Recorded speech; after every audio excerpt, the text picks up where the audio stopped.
repented God that he made man on the earth. And he was grieved exceedingly. Do you know what that actually says? You see it in Jesus. That's actually describing the Godhead coming together, seeing what's tormenting man, and them talking about what... It grieved God that man was made from but dust.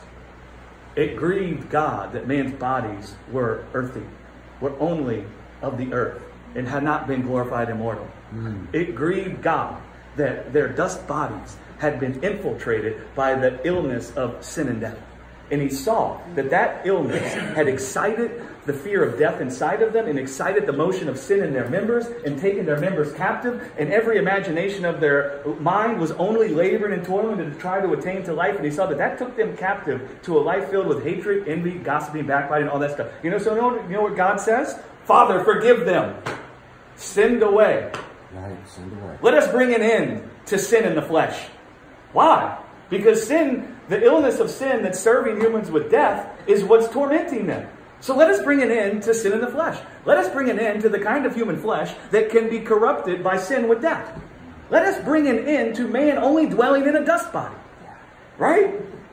Let us baptize their bodies that have been made from the earth with the glory of our life. Let us seal them with the spirit of our life so that they can now dwell in a house made by our hand that's been forged in the fire of our life and not made only from the dust and by the works of man's hands. Right? So that they can now dwell in a house that's incorruptible, not subject to termites, not subject to mold, not subject to decay, not subject to water and rain and all those kinds of things, right? Because then he sees, because that is what would, that will heal their lives. That will heal them from what afflicts them. That will heal them from their belly. Their bellies will no longer be filled with the fruit of death, but their souls will be made fat by the fruit of our life, right?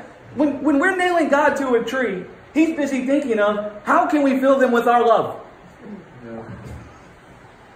Yeah.